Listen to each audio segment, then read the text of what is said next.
Queridos, eu vos saúdo a todos na paz do Senhor. Amém? Amém.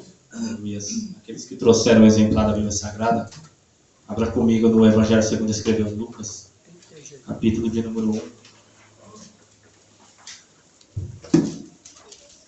Evangelho segundo escreveu o doutor Lucas, como diz o apóstolo Paulo Lucas, o médico amado. Capítulo de número 1. Verso de número 5, 6 e 7. Esse é o texto que Deus colocou ao meu coração para que possamos pregar debaixo do tempo que os irmãos escolheram. Deus não esquece de você. Talvez se você adentrou nas outras campanhas, talvez se você adentrou nos dias anteriores da campanha e você ainda não entendeu que Deus não esquece de você, hoje é noite que Deus vai transformar a sua vida e vai mostrar que a sua história pode ser mudada a partir de hoje. É hoje que você vai sair daqui acreditando que Deus verdadeiramente, de fato, não esquece de você. É por isso que eu estou aqui nesta noite. Eu tenho uma palavra de Deus para a sua vida. Eu tenho uma proposta de Deus para a sua vida. Lucas capítulo de número 1, verso de número 5, 6 e 7. Diz assim o texto: Nos dias de Herodes, rei da Judéia, houve um sacerdote chamado Zacarias, do turno de Abias. Sua mulher era das filhas de Arão, e se chamava Isabel. Ambos eram justos diante de Deus, vivendo irrepreensivelmente em todos os preceitos e mandamentos do Senhor. Não tinham filhos, porque Isabel era estéril, sendo eles avançados em dias. Podemos tomar os vossos assentos. Antes de pregar aqui, eu quero prestar minha gratidão primeiramente a Deus por mais uma vez nos estender para que possamos estar pregando a sua mensagem. Na verdade, fazemos aquilo que Jesus nos colocou aqui nessa terra. Pregar uma palavra de Deus e fazemos o seu chamado. Como diz o apóstolo Paulo: ai de mim se não pregar o evangelho que me foi confiado. Então, se foi me confiado pregar a palavra de Deus, eu vou fazer isso até os finais dos meus dias aqui na terra. Também quero agradecer a Deus pela vida do evangelista Paulo, que tem sido aí um baluarte na nossa vida. Às vezes ele pensa que ele está sendo um baluarte na nossa vida e que a gente está sendo um baluarte na vida dele e ele que está sendo um baluarte nas nossas vidas. Está sendo aí alguém que está nos ajudando muito no nosso ministério. Eu, com palavras, certamente não poderia expressar totalmente a minha gratidão, mas o Deus de paz abençoe ele e o seu ministério grandemente aqui nessa terra. Obrigado, pastor. O Senhor tem sido um Simão Sirineu nas nossas vidas, nos ajudando a carregar a cruz de Cristo. Bom, vamos falar aquilo que Deus colocou no meu coração. Queridos, toda vez que eu abro a minha Bíblia, no Evangelho segundo escreveu Lucas, capítulo de número 1, verso de número 5, 6 e 7, eu encontro aqui talvez uma das mensagens mais lindas de toda a Bíblia Sagrada. Eu vou fazer um pedido depois para o pastor Paulo me ajudar no teclado, ele sempre faz isso. Amém. Com um fundo musical, algo bem bonito aqui. Enquanto eu prego daqui, os irmãos glorificam daí, o pastor Paulo toca dali. Toda vez que eu abro a minha Bíblia neste Evangelho, no capítulo de número 1, verso de número 5, 6 e 7, como eu já havia dito, eu encontro aqui uma das mensagens mais lindas de toda a Bíblia Sagrada. A mensagem acerca de Zacarias e Isabel. Quando eu estava lendo este texto, eu estava entendendo essa história, eu fiquei muito emocionado com a história desses dois homens, com a história desse casal, com a história desses personagens bíblicos, que é contada aqui pelo evangelista Lucas, logo no primeiro capítulo.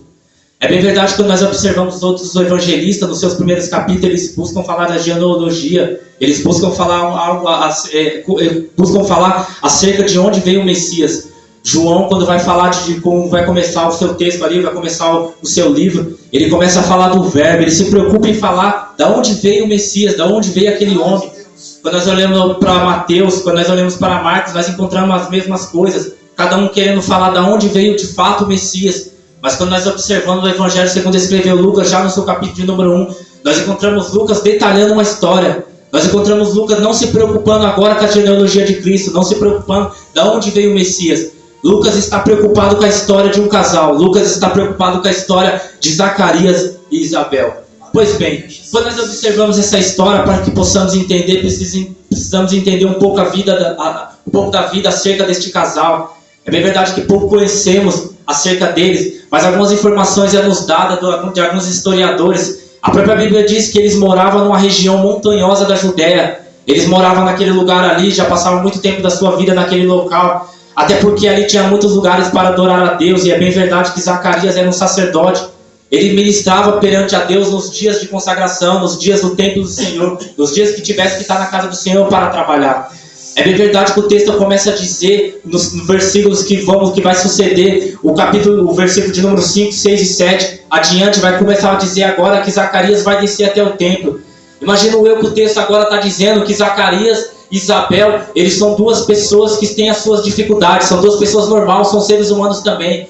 O texto começa a dizer, começa a fazer aqui uma balança. O texto diz que eles eram repreensíveis e justos diante do Senhor. Só que o mesmo Lucas fala que, mesmo eles sendo justos, sendo irrepreensíveis perante o Senhor, eles tinham uma dificuldade. Eles eram avançados de idade e Isabel, ela é estéril. É bem verdade que quando nós observamos a história, quando uma mulher era estéril nos dias de Jesus, até hoje para o judaísmo moderno, nós entendemos que é um sinônimo de maldição. Então, quando eu comecei a analisar esse texto, quando eu comecei a colocar na balança, eu não entendi porque alguém é irrepreensível e justo diante de Deus, mas agora ela é estéril, agora ela é considerada uma pessoa amaldiçoada, uma pessoa que não tem Deus, uma pessoa que talvez até não faz a vontade de Deus.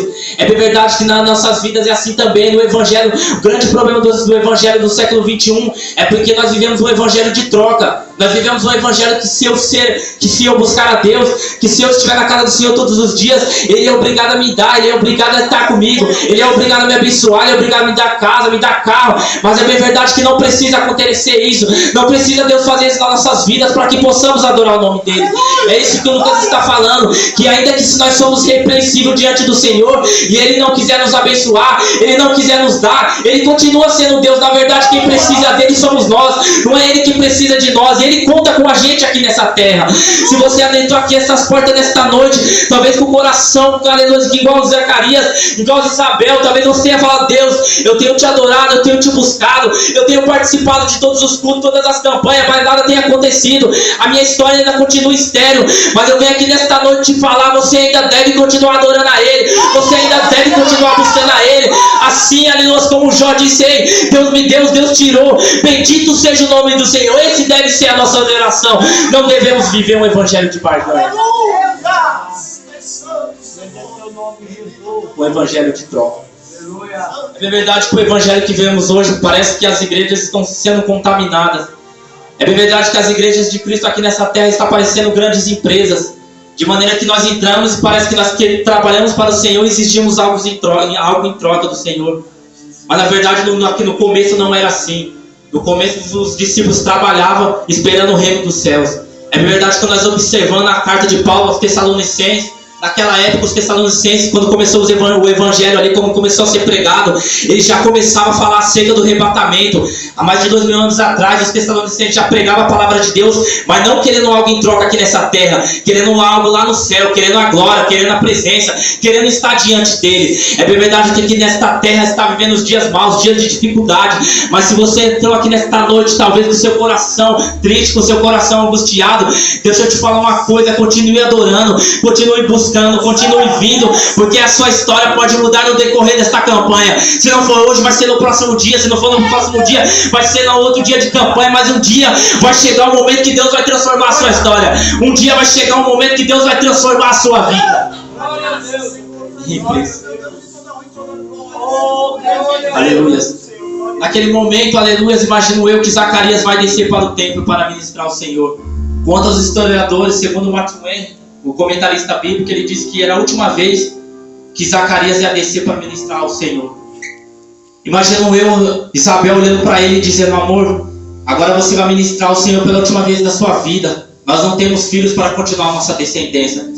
Imagino eu que Isabel olhando para ele: filho, faça o trabalho que Deus colocou no seu coração, vai ministrar incenso perante ao Senhor. Imagino eu que Zacarias disse: Isabel, agora eu vou buscar a Deus. Eu ainda acredito que Deus pode fazer um milagre na nossa vida, mesmo nós sendo avançados em dias. Eu ainda acredito que no último dia, nos 45 do segundo tempo, Deus ainda pode mudar a minha história, Deus ainda pode mudar a nossa vida, Deus ainda pode mudar o rumo, Deus ainda pode escrever os capítulos que ainda faltam na nossa história. Imagino eu que talvez no interior ali de Zacarias, ele está triste, está angustiado, sabendo que é a última vez que ele vai descer ao templo para adorar o Senhor, para buscar ao Senhor, para trabalhar diante do Senhor naquele lugar, porque ele já era avançado em dias. A Bíblia diz que agora Zacarias desce até o templo, ele vai ministrar incenso ao Senhor. O texto de Lucas diz disse que ele era do turno de Abias. É bem verdade que lá nos dias de Davi quando vai fazer o ministério sacerdotal, é bem verdade que nos dias de Davi teve um grande número de sacerdotes